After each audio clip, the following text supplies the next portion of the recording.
So back on the Kuga part 2, just showing the overall installation of the side steps. This is a 2017 on facelift Kuga. We've put these stainless steel side steps on. They're typed by Tanida. You can see it's a oval tube. It's getting on for 4-inch diameter, so circa 100mm. Polished stainless steel finish.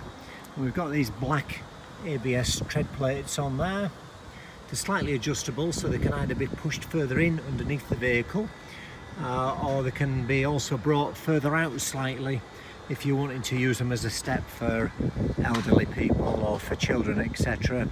If you want to use them as sidebars for a degree of side protection, you can just push them in slightly further.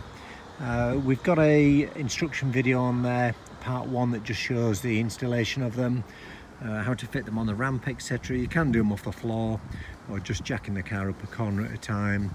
Non-drill application. I think you'll agree they look quite smart overall. We've also fit these quad window deflectors as well that can be seen in there.